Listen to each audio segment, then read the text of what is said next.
Ladies and gentlemen, football is back. I repeat, football is back.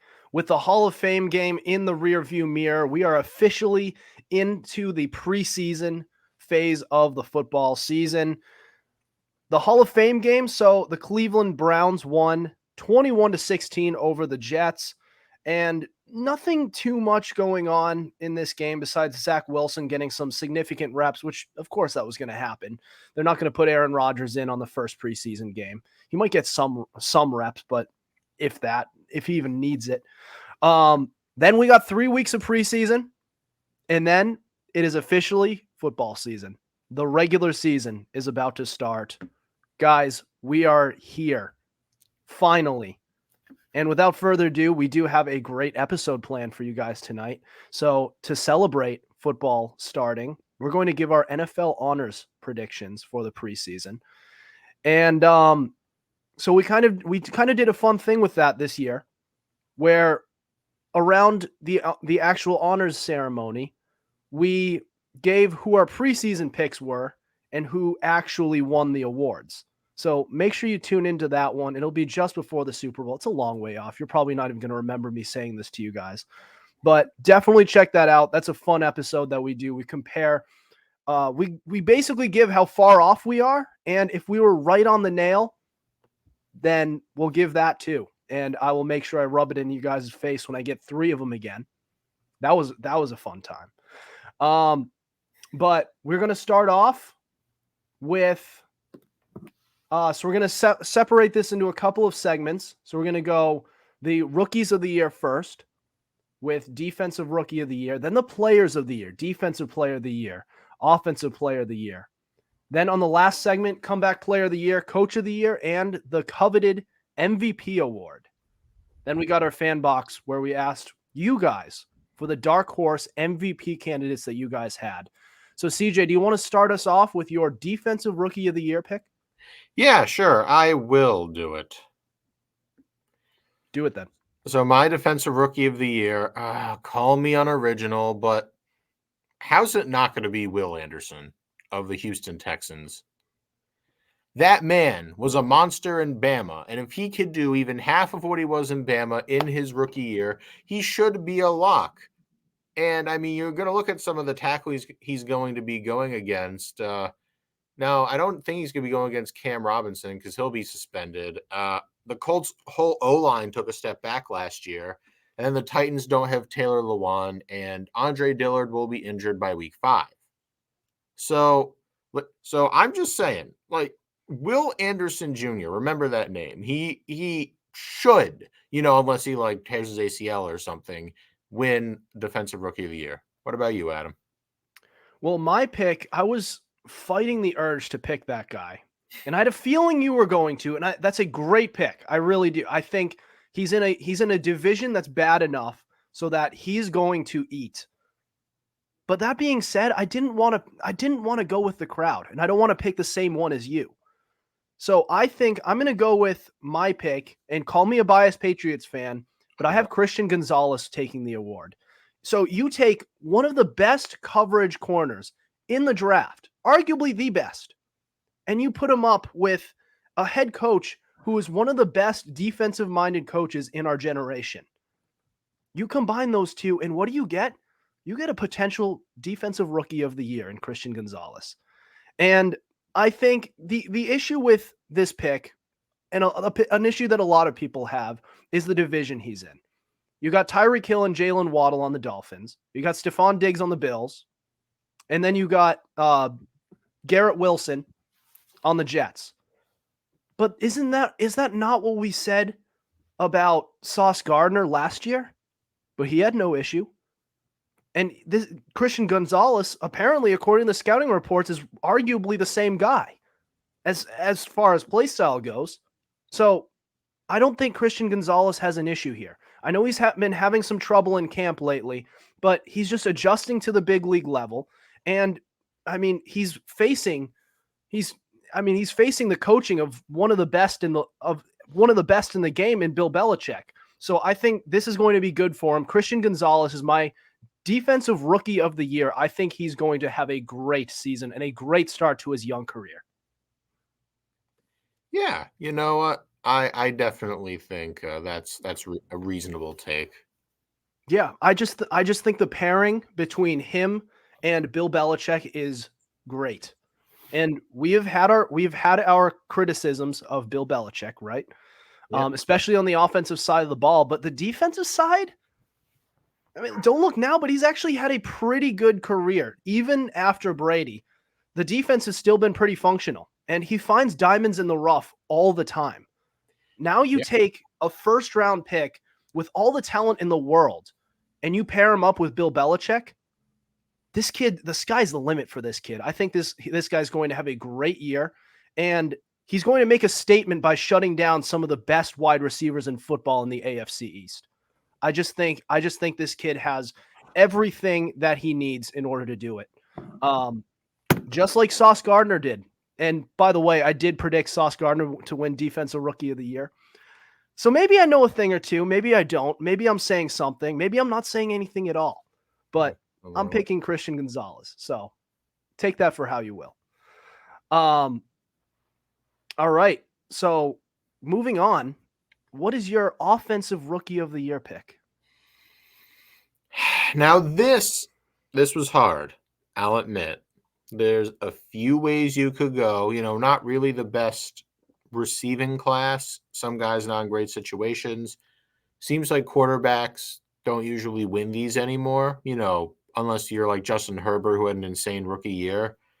Yeah. But I might play it safe and go with Bijan Robinson. Now I know what you're thinking. Oh, but he has a handcuff in Tyler Algier, who is a 1,000-yard rusher in his own right. But what Bijan Robinson can do is insane. He is fast. He's agile. He can juke. He can make you miss. And he can bowl you over. He's the perfect blend of power and speed. And he's not too shabby at catching the ball. Of course, I would assume that will be more Cordero Patterson's role in that Falcons offense. But that but what I really like is the Falcons offensive line. Now, a lot of people, when you think of the Falcons, a good O line is not probably the first thing that springs to your mind. And I understand that. I do. But hear me out. Tackles Caleb McGarry and Jake Matthews, who, once again, you may not know linemen, but Caleb McGarry just got paid, and Jake Matthews has been a top 10 left tackle for like half a decade now. You got right guard Chris Lindstrom, an up and coming interior lineman like Matt Hennessy and Drew Dahlman. So he's just got a solid line, especially on you got two good bookend tackles, which can allow him to just do those outside runs. And the only thing that concerns me is that some of the defensive lines that he will be going up against in that division are pretty good. You have like guys like Vita Vea and Shaq Barrett in Tampa Bay. You've got Cam Jordan in New Orleans. And you've got like Brian Burns in Carolina. And their one defensive tackle, Derek Brown. But overall, it's got to be Bijan, because that guy was a menace. And with a good O-line to run behind, even against solid defensive fronts, I really don't see anyone else getting it, especially not a quarterback, because of how more shrewdly we judge them in their rookie year in this day and age. Okay. So that's another one who I was going to pick. Jesus. And it's another one that is a great pick, by the way. They reinvest in their offensive line and they spent through their teeth in free agency, and then they drafted Bijan Robinson in the first round. What does that tell you about the type of scheme they're going to run this year? What does that tell you? Says they're going to run. I mean, and it makes sense. Arthur Smith was the Titans offensive coordinator, and who are the Titans known for? Derrick Running Henry. the ball. Defense and running the ball. So Don't. they are literally going to center their entire game around running the ball. So Bijan Robinson, the guy who they drafted 8th overall, that guy could very well be offensive rookie of the year. But I'm going to go against that pick for one reason. The age of the 3 down back was so short-lived. It was an old school thing, and then it came back for a few years, a few years ago. But in the past couple of years, especially in the rookie class, we're seeing wide receivers break out every single year. It was Jamar Chase in 21, and then it was Garrett Wilson in 22. This year, I'm going to have Jackson Smith and Jigba. And this kid, say what you want about how he got injured before the season started. I get it. That's a fair argument. Say what you want about him being arguably their wide receiver 3 with DK Metcalf and Tyler Lockett, or their 2. But is that not the issue that Jamar Chase had?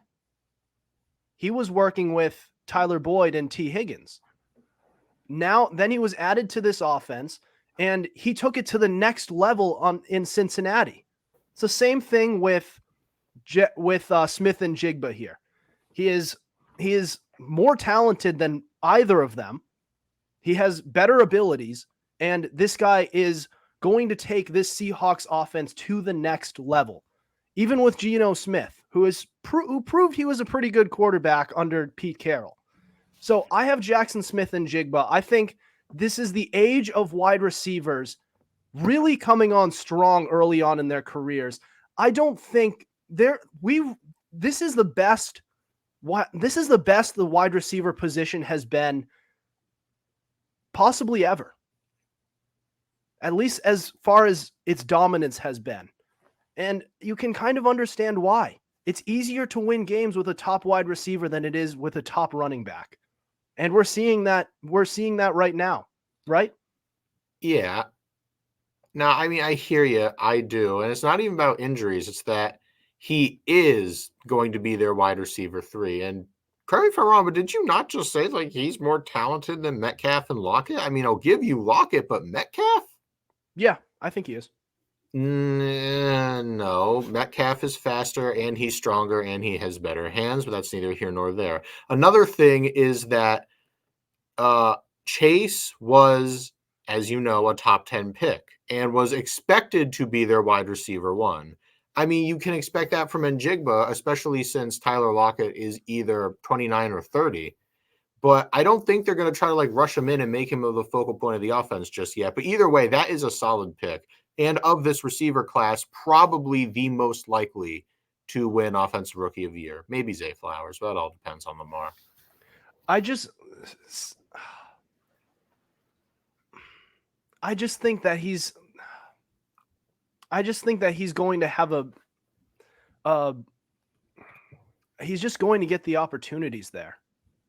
And he was also a first-round pick. And I would argue that he slipped top 10 or top 20. I mean, which one are you probably going to make the focal point of your offense? I'm just saying, like, you likened him to Chase, and I mean, I would argue he fell. I don't see it. I would argue he fell in the draft. I would argue he dropped. He should have been a top 10 pick. I think he should have been taken. I should think he should have been taken by the Texans. That's not top 10, but it's 12. I mean, that's a spot where I think that he could have been taken. And Texans also traded up, so they did trade up. But he also, I think he should have went there or the Falcons. I think, All right, that we can agree on. Like, no matter whether it's a Jigba or not, the Falcons probably should have taken a receiver. But right. And that's kind of my point, is wide receivers have become the focal point of these offenses, and it's paying off. And the Vikings won 13 games when, I mean, you and I argue that they shouldn't have. But Justin Jefferson was a big part of the reason why they did. And then you got Jamar Chase from a year prior, who helped Joe Burrow reach the Super Bowl. Then a couple years prior, the Bills, they trade for Stephon Diggs. And that offense transformed. I'm just saying, like, this is the age of the wide receiver, the return of the focal point of the offense being the wide receiver. And it's paying off for these teams. Now, are they winning Super Bowls with it? They're not quite there yet. It doesn't usually happen like that. But they're getting a lot closer than these running back-led teams. I'm just saying. I think that was a really flawed era in the late 2010s where the 3-down back was returning to football. Because notice how none of those teams were winning at all. The Jaguars with Leonard Fournette, the Cowboys with Ezekiel Elliott, the Rams with Todd Gurley, they got close, but then he got hurt. Pretty ironic, isn't it? Just saying, like, these teams are getting closer, and they win more games. And I think it's going to reflect here. I think Jackson Smith and Jigba. And I do think that the Seahawks are arguably the better team in that division between them and San Francisco. I think their quarterback position is a little more sound. But that's neither here nor there. We'll see how that goes. All right. So we're going to move on. We're going to move to a bigger picture here, which is the players of the year. So you got defensive player of the year, offensive player of the year. Who wins these awards? That's next. This is the Fumblerooski podcast.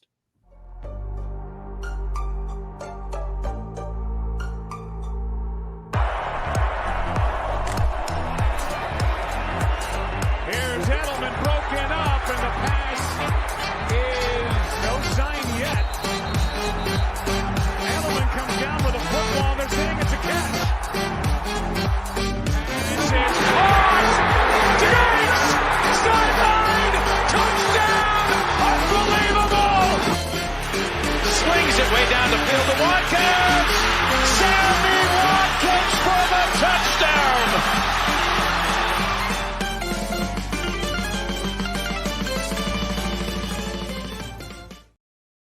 Welcome back to the Fumblerooski podcast. Adam Wright with CJ Medeiros. This is our NFL honors predictions for the 2023 NFL season, our third annual at that. And we are on to our players of the year, offensive and defensive. So we're going to start with defensive player of the year. CJ, why don't you kick us off? All right. My defensive player of the year. Now, I could have gone with TJ Watt or Myles Garrett or anyone else, but the more I think about it, the more I like Micah Parsons. Now, I don't know if you've seen how he's been talking, but this man, despite really not having all that much to prove left, you know what I mean? Because he hit the ground running in this league. But oh my God, he wants more. He still has that fire in him, and he's just motivated. And even more, they're going to use him more on the edge because usually they like to drop him back into coverage, but no, he's put on a few pounds of muscle and he's willing to fully convert to an edge rusher. And all I'm going to say is more chances at the edge equal more sacks. That's just basic math. And when you consider how the Cowboys especially are just preparing defensively, how they're just loading up on defense, it is going to be scary. And you know what Parsons is saying. You know he wants to take a crack at Philly. You know he's already, he said himself, has his sights on being one of the best, just going to the Hall of Fame and being one of the best in it. And I don't know, when I hear him talk about that just gets me amped up. And how could you not root for this guy, despite the fact that he's on a team a lot of people don't like. But either way, my defense player of the year is Micah Parsons. I like that pick. I think Micah Parsons is one of the better all-around defensive players for a front seven. He's not just that guy who only racks up sacks. He's not just the guy who just gets a ton of tackles. And he can play in coverage, which is an interesting thing that he can do. But that being said, I think it's a lot of the time it's either a cornerback or it's a pass rusher who gets a ton of sacks. Mm-hmm. And my pick is going to be Myles Garrett. All right. And I think Myles Garrett has already in a tough situation, a situation where you have had a pretty poorly run defense despite having so much talent, and a pretty bad offense that can't keep the defense off the field. And he's still been one of the better defensive players in football. Now he's in the best situation he's ever been in. And he probably has his best running mate, if you will, opposite side him in Zadarius Smith, which will take some coverage away from Myles Garrett. Now, I remember when we were talking about the best edge rushers, and I ranked Myles Garrett earlier this summer number 1 going into next year. And Robert, the other podcast host of another show that only covers one sport that isn't football, by the way, said, with the laziest analysis I could possibly think of, in you don't go against the reigning defensive player of the year, which is maybe the dumbest argument I've ever heard. So your entire argument is centered around saying because he won it last year, he's going to do it again. He's going to do it this year. How'd that go with TJ Watt the year prior? How'd that go with him? Mm-hmm. Or Stephon Gilmore in 2019? How'd that go? Yeah. Yep. That's what I'm saying. Now, there have been some repeats, Aaron Donald being one of them, the most noteworthy, but we're going into next year, not going based off the year prior. And I think this Myles Garrett kid is due. He's already had some monster years, and I think he's primed for his best one yet. And he's in a offense, he's in a defense that is primed to be the best it has been in recent memory. And Myles Garrett will be the main benefactor of that. So put me down for Myles Garrett for Defensive Player of the Year. That kid is due. He has been one of the best in the league, and he's going to prove for 1 year, this year in 2023, that he is the best. Give me Myles Garrett. Yeah, that's a great argument. However, I will say you can't go against the reigning. No, I'm joking. I hope Robert sees this so that he can. I'm having him back on the show to get all over him for that. Such a dumb argument. This is what makes it fun. All right. Yep. That guy needs to stick to baseball. Just saying. Stick to baseball. All right. So we're going to move on to Offensive Player of the Year. Give me your pick, CJ. Oh, there are a few directions you can go for this. And I want every fiber of my being desperately wanted me to put Derrick Henry for some reason, but I couldn't because Adam stated earlier, the age of the bell cow is pretty much gone unless you're, and plus, getting up there in age and so on. God help me. I genuinely believe that Justin Jefferson might repeat. And no, I'm not going to say, well, you can't sleep on the incumbent there. No, I'm not. We're not saying that. You don't go against the reigning Offensive Player of the Year. Yeah. No, but see, here's the thing with Jefferson. His wide receiver 2, Adam Thielen, is gone. And they have a rookie there in Jordan Addison. He goes fast too. Yeah, Jordan Addison goes fast. But we don't talk about that. But then you have KJ Osborne, who's all right. You have TJ Hawkinson, who's also, he's pretty good. But he's still the headliner. And in an offense without Dalvin Cook as a receiving back, we have Alexander Madison, who's mostly a runner. That will just create a target void. And I'm sorry. I know how good Jordan Addison is. And I know how good that Dalvin Cook is. But where you have some of those, but when you have the targets left over from Cook and the ones from Thielen, I don't know if Hawkinson and Addison are going to take the rest of them. I genuinely believe at least half of those targets are going to Jefferson because it seems like unless you're Jair Alexander in one lucky game, that you can't seem to cover him. And he's the best receiver in the game. We've all said it. And you got Kirk, always he's just going to be feeding him. I really don't know why he wouldn't be other than maybe voter fatigue, which I get that. I do. But let's face it. He's going to get more targets than last year, because you have a rookie plus KJ Osborne and your receiving back is gone. And not only that, I expect him to be even better than he was last year. Because when you look at some of the other top receivers, like Tyreek Hill, he's got a handcuff in Jalen Waddle. DK Metcalf, he's got a handcuff in, now I'm blanking on his name again, Tyler Lockett. It's guys like that. Whereas he really doesn't have a wide receiver too that's even close to him. So just do with that what you will. I know it might sound trite, but Justin Jefferson is my favorite for Offensive Player of the Year. I like that pick. I do. If he repeats what he did last year, then I think he should be a slam dunk to win it.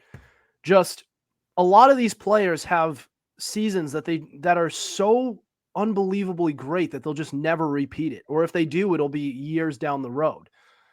So I'm going to fade Justin Jefferson this year. I think he's still going to have an incredible year. And I'm going to go Jamar Chase. Another player, kind of like my defensive player of the year.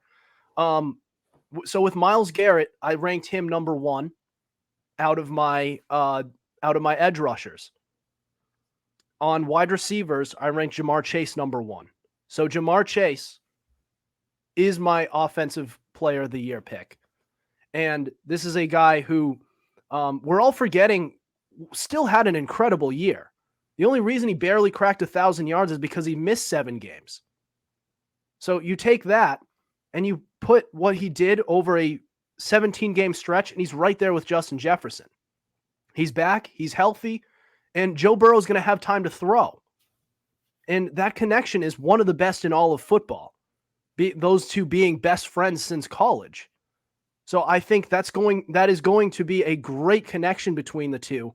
Jamar Chase has a bounce back year. He stays healthy in 2023, and he has arguably the best season of his entire career so far in his young career. I think this kid's going to have an incredible season.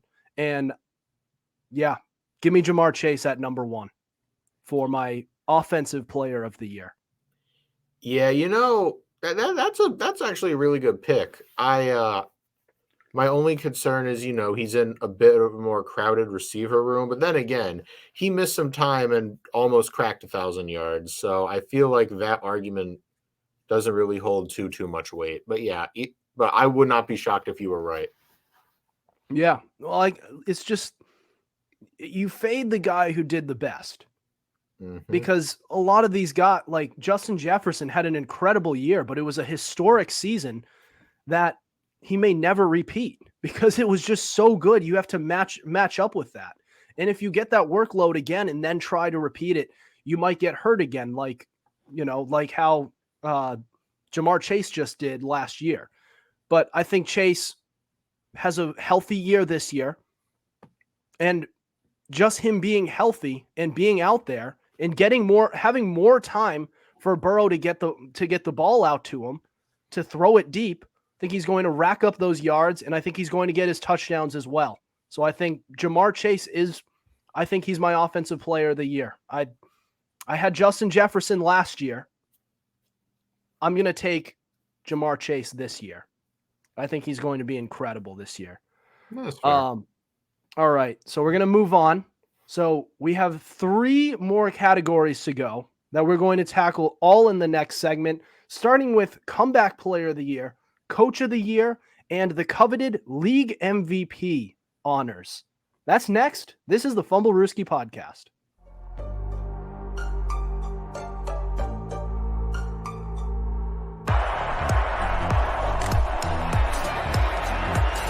Here's Edelman broken up, and the pass is no sign yet. Edelman comes down with a football. They're saying it's a catch. This is caught. Diggs! Sideline! Touchdown! Unbelievable! Swings it way down the field to Watkins. Sammy Watkins for the touchdown.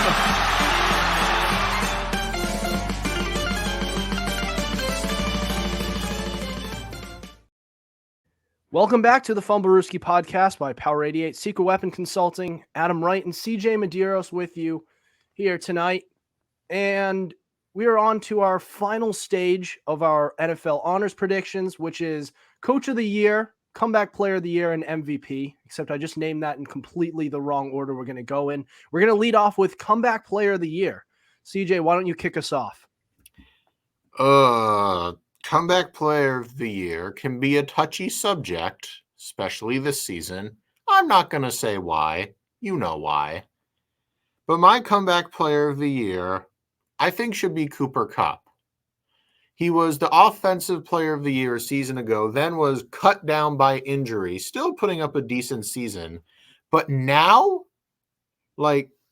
his handcuff and Allen Robinson, who underperformed either way, is gone. Like, the receiver room outside of him isn't really that great.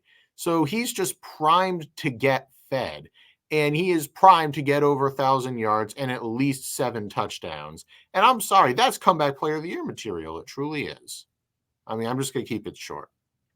Yeah. I mean, Cooper Kupp is definitely, he would be deserving if he got it because he missed most of last year and still had 800 yards. So he had a great year. Now, I am going to go with what I believe will happen. And I hope it doesn't. But I think Damar Hamlin is going to win comeback player of the year. And the reason for that is because this guy quite literally almost died on the field. And on top of that, it's not like he was some random player who was just whose heart stopped. This kid was actually really good stepping in for Micah Hyde as their backup safety. A backup, and Micah Hyde was no bum. Him and Jordan Poyer made up arguably the best safety duo in all of football. No, not arguably, they are. Yeah, they are. I just saying arguably just to keep anyone from arguing with me. Yeah, because there are some good safety duos in the league. There's some good ones. Okay. But then this kid steps in and he replaces the production of Micah Hyde almost perfectly.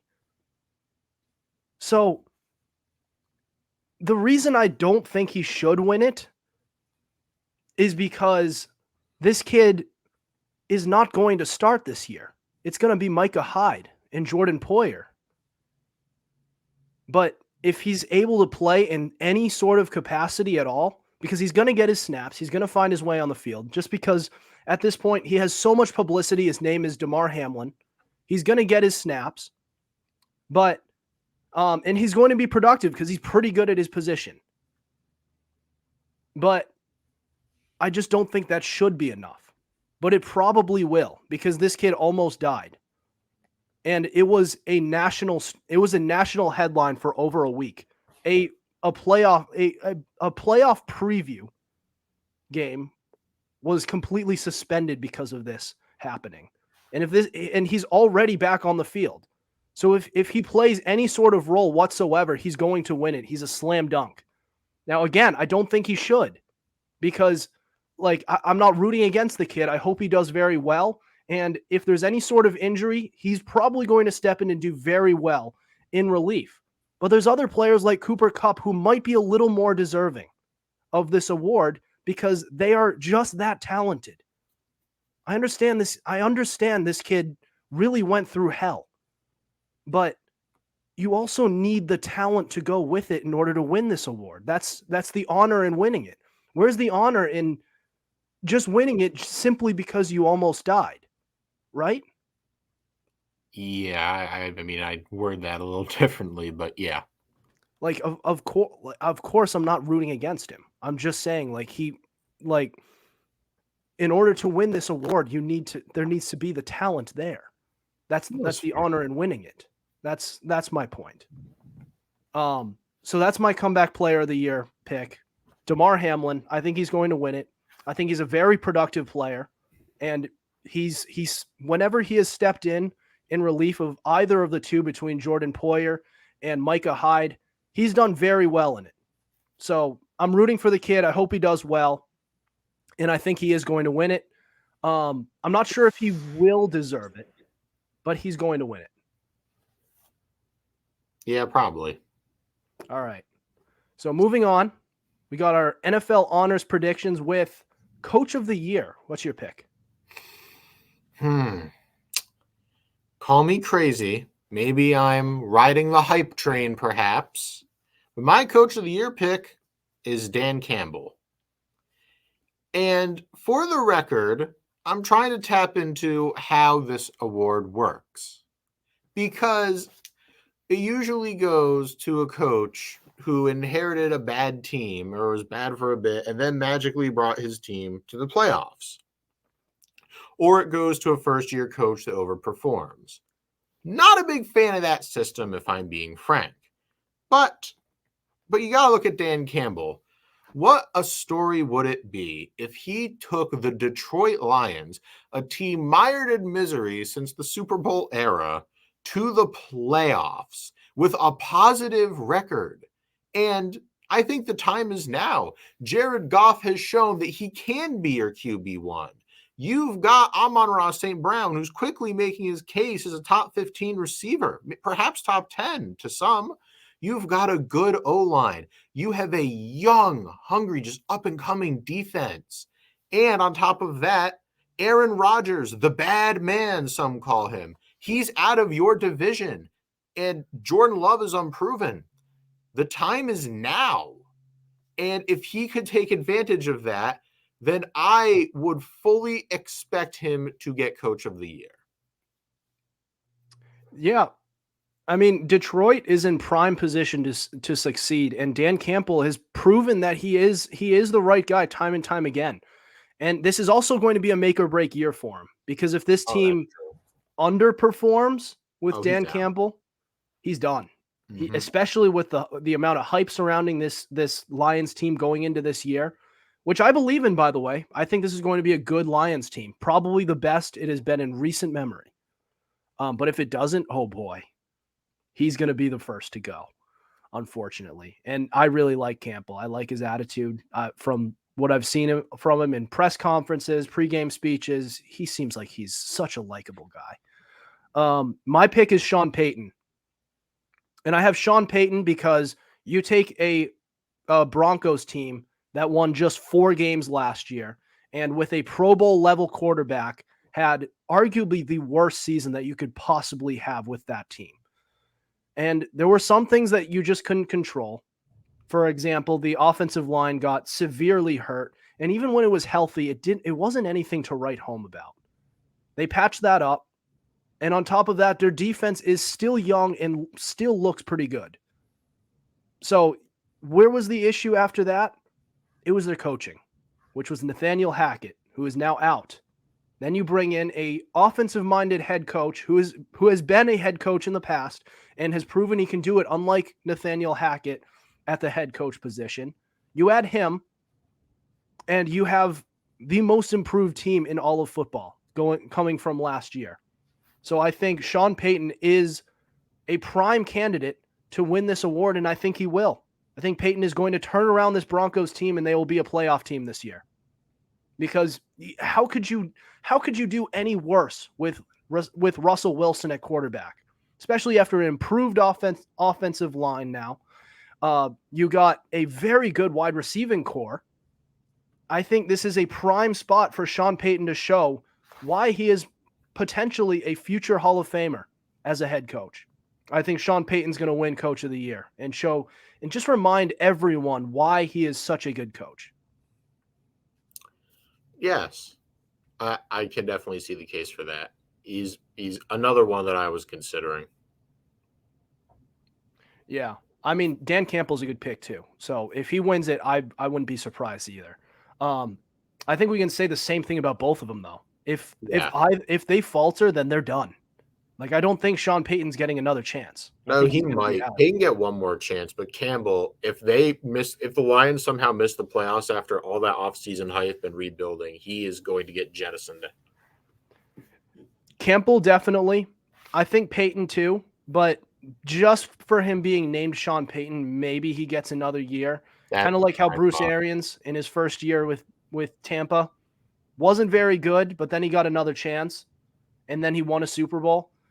But I don't know. That was also, when that happened, he went from Jameis Winston. Arians went from Jameis Winston to Tom Brady. So he kind of had some slack because he didn't have much to work with. Now, Sean Payton is working with Russell Wilson. Oh, that's true. So I'm just saying, his first year, he has more to, I think he has more pressure too, Payton does. Because it's a talented roster, and this guy is supposed to be the quarterback whisperer, the guy who leads these incredible offensives. So I would think that Sean Payton could get it done. And if he can't, it's a big problem.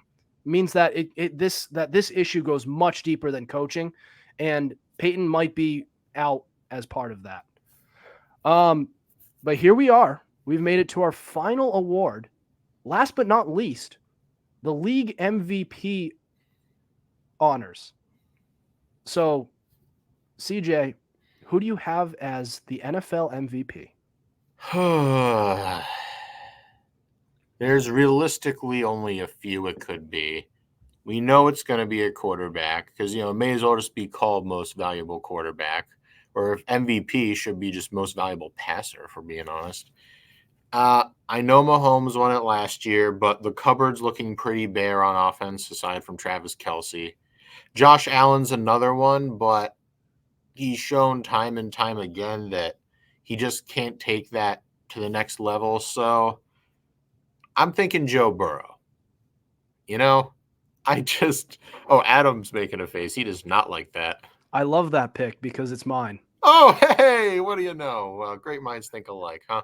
But seriously, there is no reason for Joe Burrow not to succeed. A good defense, the best O-line he's ever played behind, and the best wide receiver room in the league, or just the best trio with Jamar Chase, T. Higgins, and Tyler Boyd, with a top 10 running back in Joe Mixon, and a serviceable tight end, Irv Smith Jr., and a serviceable RB2 in the rookie Chase Brown. There's barring like injuries or just some unforeseen tragedy, I do not believe that there is a reason for Joe Burrow not to win MVP. I agree. Gotta put up the numbers, or at least, we should. And Zach Taylor's proving that he is a good head coach. And Joe Burrow has good playoff experience. He's even been to a Super Bowl, and I know he's itching to get back. It's his time. I really believe. I do think it's his time. That whole Bengals team, it just looks like they're ready to explode this year. And if we talk about, barring unexpected injuries, if we're going to take that into account, then why are we making predictions at all? Yeah, because that's going to happen. And we just can't predict that. So why are we taking that into account, Mm-hmm. Anyone who says, well, injuries could happen, no crap. Yeah. Obviously that could happen, but we can't predict that. So we're going to go with how we think things are going to happen based on what we have now. But am I just going to predict, Justin Jefferson's going to get injured, so I'm going to fade him? No, I'm just saying that Justin Jefferson's not going to have as good a season as he did prior. It was a large workload. He had a lot of things go right for him, and I just think that's a hard season to repeat. That's my reasoning. And I also think Jamar Chase, it's his time too. But, predicting injuries or something gruesome to happen, we can sit here all day. We could predict the end of the world. Like that could, who could have predicted a 2020 pandemic in 2019, right? Yep. No one predicted that, and then it happened. I didn't see that happening. So, what are we doing here if we're just going to take that into consideration? Because anything could happen. The whole season could get canceled, and everything we say is wrong, right? Yeah, true. I don't know. All right. So there you have it. All of our NFL honors predictions. And in a few months, we are going to revisit this. Mark my words. We are going to revisit this. And we're just going to see how right or wrong that we are, which is always a fun thing to do, regardless of where you wind up going. So that's going to be a really fun episode. Definitely tune into that and follow us throughout the season, because it's always a fun time to cover the NFL world and how everything is going and all of these unexpected teams and expecteds and these great performing players. It's all going to be a fun time. And I hope I just want to revisit my comeback player of the year pick. I hope no one thinks that I'm just rooting against the kid. I'm just saying who I think should win. That's all.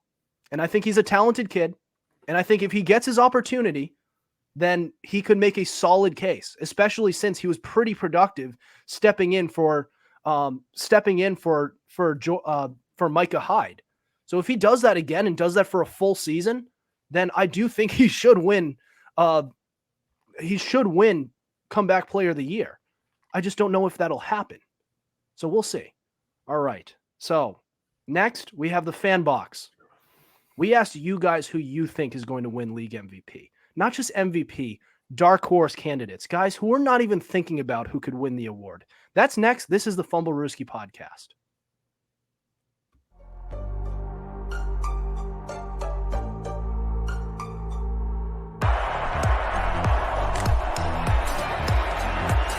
Here's Edelman broken up, and the pass is no sign yet.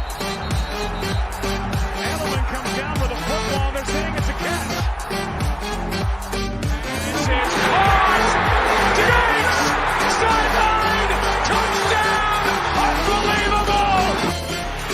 Swings it way down the field to Watkins. Sammy Watkins for the touchdown!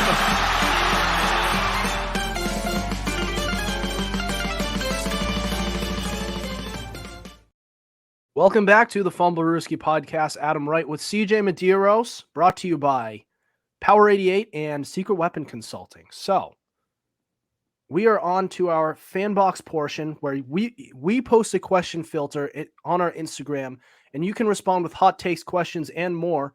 And we will respond and give you a shout out on our podcast every month.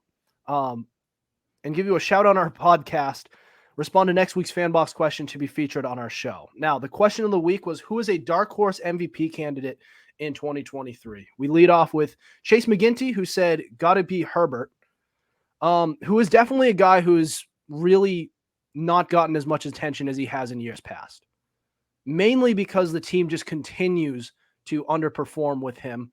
And a lot of people put it on coaching, but I think Herbert has gotten too much of a free pass, so much so to the point that people don't really mention Justin Herbert as much anymore. Yep. You know, that is where I stand. If you've listened to the show before, then you know that I think the league needs to stop babying Herbert. Yep. And other people who said Justin Herbert, Grayson Mortimer, Jack Carroll, who said Jay Herbo. It's an interesting way of putting it. Never heard I think that that's what they name call before. him too. Is it? Oh. Yes. Patrick Williver also said Herbert. And if he would definitely be a dark horse. So if he has an incredible year and just leads the Chargers to a division title, that's the definition of a dark horse right there. Yep. But we have another one. We have another response, which is Conrad Sperry, who said Justin Fields. And if all goes right for him, then yeah, he could win it. But the problem is, will he? Because we don't even know how good this kid is yet. He's had a couple of years with less than satisfactory weapons, with a pretty bad offensive line. Now both of those things have been fixed. Yeah. So barring serious injuries, which I just went on a tangent about in the last segment, that if we're predicting injuries or apocalypses, then why are we even here making predictions in the first place? Yeah. And if this kid can play, if he can play, then I think we will know it this year. Yeah, this is totally the put up or shut up year, because best team you've had, in a bit. And if you can't put it together, that might just be on you. Yeah. Jacob Buck, we have a couple of Geno Smith votes. Jacob Buckley and Owen Vanzlack said Geno Smith. If he wins MVP, then the world is backwards. Mm-hmm. Like, imagine, 2 years ago, if you were to tell me, hey, Adam, Geno Smith is going to win the league MVP in 2023, I would be like, was there something in the water? Is Patrick Mahomes still alive? Like, what just happened? Also, by the way, Connor Fallon also said Justin Fields too. He did? Yeah. Okay. I didn't see it in here. Is it in any particular order that you listed, or? No, I just put if somebody responded with a whole bunch of, I put the most repeated responses together. Okay. I didn't see Connor Fallon in the, oh, yep. I see it in between. Connor Fallon, Fields 100%. 100%. Well, he is a Bears fan. So if he wins it, then good for you. Just a little bias. But I respect it. I'm a biased Patriots fan. I just don't think Mac Jones is winning the league MVP. Yeah, no. I probably don't see it happening either. All right. We got a couple of Brock Purdy votes. Diego Huerta said Joe Burrow or Brock Purdy. Grant Flood said, "Call me nuts, Brock Purdy." And I mean, Joe Burrow I don't think he's a dark horse. That's not a dark horse. We literally just both predicted it. We both picked Joe Burrow. He's going to have an incredible year. Brock Purdy's an interesting one. And I think we're all undervaluing him for a couple of reasons. Number one, it could still be lightning in a bottle. I mean, it's still a reasonably small sample size he excelled in. Now, he did great. I'm not going to take that away from him. But you've got to show that that wasn't just a flash in the pan. Also, I really hope his elbow's okay. If it turns out this kid actually was able to play and that elbow injury just messed up the rest of his career, that's really sad, especially since he was the last pick in the draft. What a great story that was. But I hope that's not the case. I don't think it is, because it turns out he's actually back in practicing in training camp. Yeah, he threw like 3 touchdowns yesterday in practice. Yeah, so maybe he can play, and he's the next Tom Brady. Maybe. Wouldn't that be something? Yeah, if he wins 6 Super Bowls, then there you go. One of the best of all time. Hey, you never know. We got a couple Justin Jefferson votes. Tyson Tate and Eli Turner. Remind me, has a wide receiver ever won league? No. I'll stop you there. No. Wide receiver, tight ends, pass catchers in general have never won MVP. And look, I know why, because it takes 2 to tango, because all their yards and touchdowns are also the quarterback's yards and touchdowns. And I don't see it happening. Maybe there's like a slight chance now that this is a more wide receiver driven league. But let me tell you something. We know it's a quarterback award. We all know this. But the only way I think a wide receiver can win league MVP is if they like lead the league in at least 2 categories, probably yards and touchdowns, while they play with multiple quarterbacks. You know what I mean? Like quarterbacks keep going down. Like, for example, like you saw what they had with the Niners. They were just going through quarterbacks like nobody's business. And if somebody like Deebo Samuel had like 2,000 receiving yards with playing multiple different quarterbacks, and he would probably have to like run for at least 500. Yeah, that's probably what it would take. It's insane, but that is probably what it would take at this point. And I hate to say it, but you know. Isn't it crazy that a running back has won league MVP, but a wide receiver hasn't? Wide receiver is a more important position, especially now. But like I said, the reason they haven't is because all the yards and touchdowns they get also go to the quarterback, and the quarterback's spreading the ball around too. Yeah. All right. So then we got Myles Garrett. He got a vote from Eli Angerone. Let me know about the pronunciation. Now I'm very high on Myles Garrett. Again, it's very hard for a non-quarterback to win it. But I mean, I know Myles Garrett, I believe he's going to have a big season, but he needs to have the season of the century, man, in order to actually win that. And to be able to outperform the Joe Burrows, the Josh Allens of the world in his position, that's going to be hard. And I think not only that, I believe that in order for him to win it, the Browns need to be the number 1 seed. Yeah. Also, I'd like to point out the last time in NFL history that a defensive player got MVP was 1986, and it was Lawrence Taylor. Lawrence Taylor.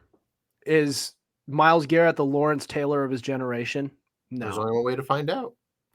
He probably isn't, but can he have a Lawrence Taylor-like year? I think that is possible. There's only way to find out again. But in a similar way that the Giants were really good that year, the Browns need to do the same. And they are in a very tough division. But they do have a good team. And I think we're forgetting just how good Deshaun Watson really was. And I think it's his talent has been overshadowed by what he has done off the field. Mm-hmm. Rightfully so. Very much rightfully so.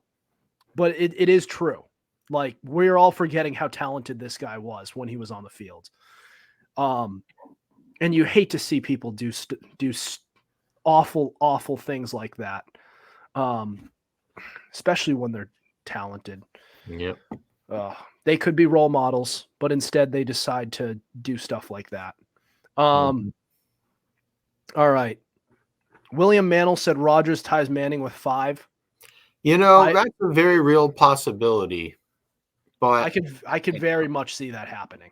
Yeah. If the Jets wind up being really good this year. Mm-hmm. Rodgers could get MVP, but once again, it's a regular season award.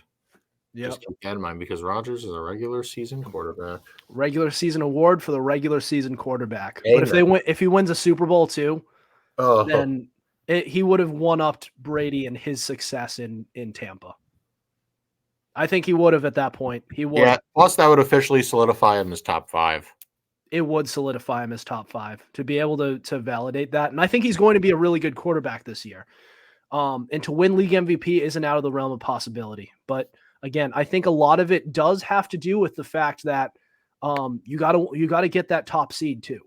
I think the MVPs are the best player on the number 1 seed. I think that's a lot of what played into him winning his last one, because that's the only way he wins it over Brady. But that's neither here nor there. Ian Mulhern said Lamar Jackson.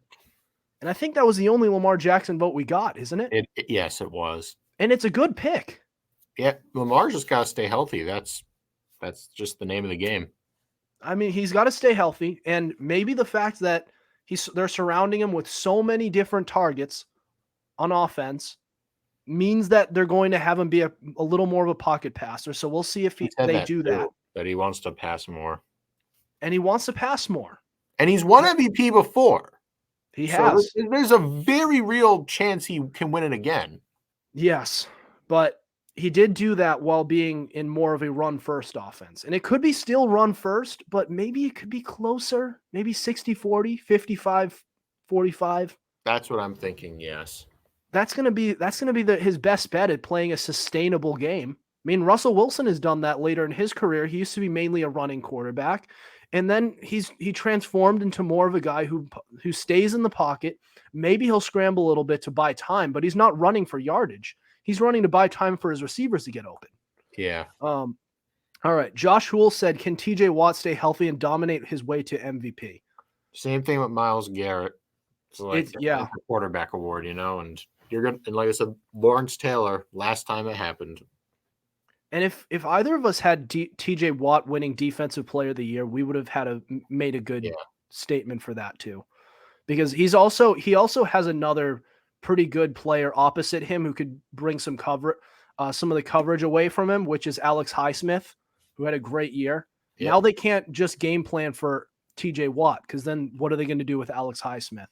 But still, you have to have some season, especially in a league in a day and age where offense is just dominant. Chicks dig the long ball, like how they say in baseball, right? That's what they said about the steroid era with Mark McGwire and Sammy Sosa and Barry Bonds. So it's going to be the same thing here. It's the offensive guys who are going to get all of the attention here. All right. Austin Crowley said T-Law, as in Trevor Lawrence. And that's a good dark horse candidate, because I think he's going to be one of the best quarterbacks in the league this year. I think he's going to make that big jump. Again, another team where you have a young, promising quarterback and you add that number 1 wide receiver to make everything better. It happened with Joe Burrow. It happened with Josh Allen. And Patrick Mahomes stepped in when Tyreek was already there, but that you can include that too. I mean, the list goes on. It was the same thing with Tua. He had that extra wide receiver, and it made everything better. So I think that's going to be the same thing here.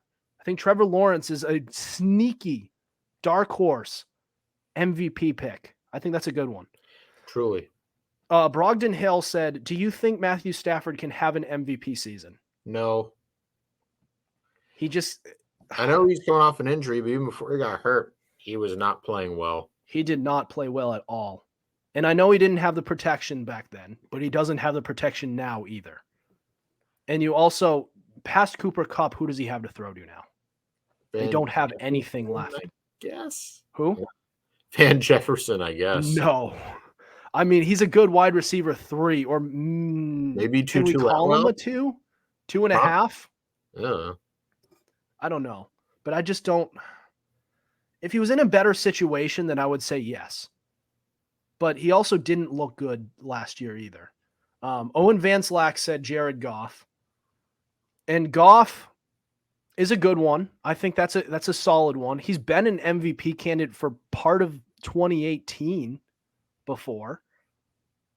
But it depends on how good he is, because I'm still questioning. Like, I think he's better than people have given him credit for, but how much better, I'm still trying to figure out.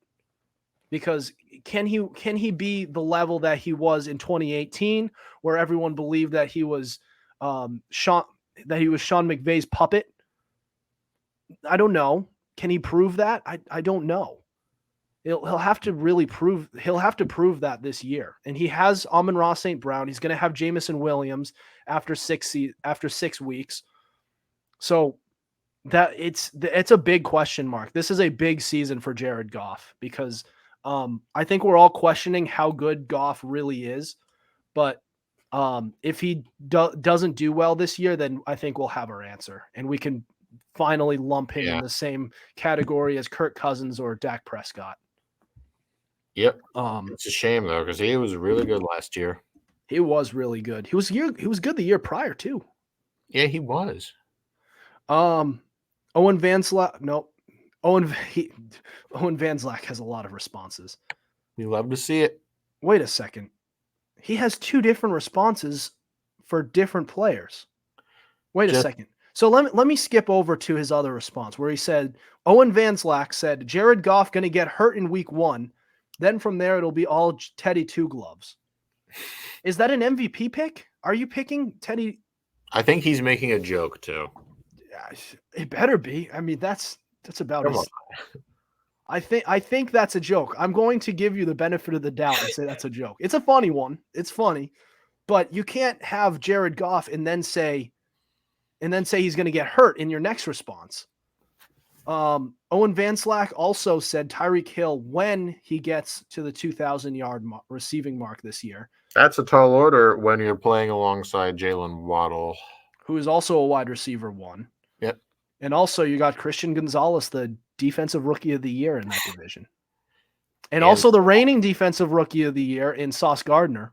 And Tre'Davious White. Let's keep going. Is there another one?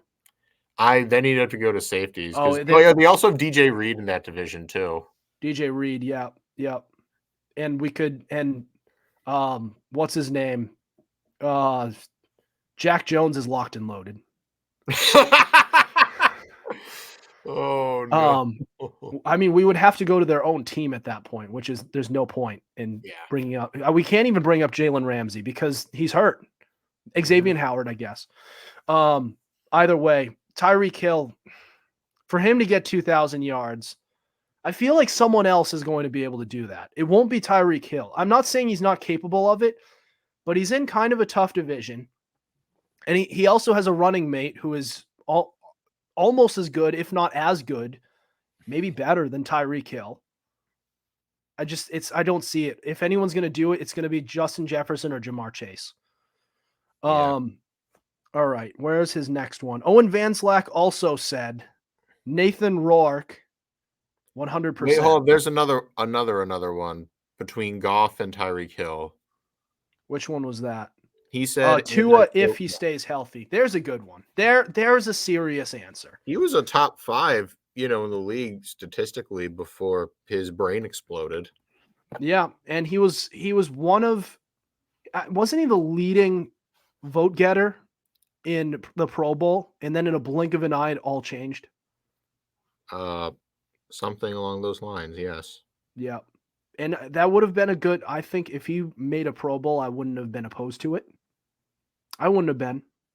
But also he does need to play more than how many games? Like 12, 13 games. But when he was on the field and healthy, he was about as good as it gets in the AFC. All right. Who's our next response? Owen Van Slack said Nathan Rourke. Another joke, because you responded to this one. You posted the response saying laughs in CFL. And I thought that pretty much sums it up. Yeah. Yeah, because he was a CFL guy that went to Jacksonville for some reason. Yeah. All right. Jack Robb said Greedy Williams. I Wow. think this is a joke. I hope it is, Jack. Greedy Williams, he's a solid corner, but he's not even the best on his team. You could argue that it's Denzel Ward on his team, let alone No, a you can't cornerback. argue it is. It is Denzel Ward. Right. And even if he is the best in the game, a corner probably will never win it. I think this was a joke. So we'll move on from that one. Nick Reyes, this is our last response. Nick Reyes said Daniel Jones. And I think the Giants have improved from last year where Daniel Jones had his most productive season he's ever had. But how much? Not enough for him to win league MVP. He doesn't have a number one wide receiver. We'll see how this kid Jalen Hyatt is. But he's not going to be good enough. They have Darius Slayton, who's a pretty good wide receiver too. And you have Darren Waller, who's one of the best tight ends in football. But besides that, they don't have much. An offensive line that I guess is improved. It's pretty good. A defense that is okay. It's fine. There's nothing special about it. So yeah, I mean, Daniel Jones might have a good year. He'll have a better year than he did last year if all things go right. MVP caliber? Absolutely not. Yeah, he's never. I don't even think he's thrown for like 4,000 yards. And I think he might have only eclipsed 20 touchdown passes like once. Yeah, so I just don't. Rookie year. I just don't see it. All right, so that's the last of our responses. Anything else before we end the show tonight? Nope. All right. Well, guys, football's officially back. As I mentioned before, we have preseason games all throughout these next 3 weeks. I'm sure you guys are starting up with your fantasy drafts. Football is officially right in front of us, in front of our eyes. Once again, it is no longer on the back burner like it was by the end of the draft, basically, because I mean, the football people don't stop playing. People don't stop paying attention to football after the Super Bowl. They stop paying attention after the draft, because that's when the summer starts, and that's one of the great dead spots in the NFL world. And we guide you through great dead spots in sports. I mean, you're in the thick of the baseball season, but basketball season's wrapping up, and so is hockey. Right. All right, guys. Well, that'll do it for us tonight. Thank you for listening to us. We have new episodes out on Tuesdays at 7:30 p.m. Eastern Standard Time. Be sure to subscribe to our YouTube channel. We have all our episodes available on Spotify, Spreaker, Apple Podcasts, iHeartRadio, Google Podcasts, and so much more. Also, be sure to follow our Instagram at Fumblerooski_podcast to keep up with our podcast and latest coverage on the NFL. Otherwise, we'll see you next week. Over and out.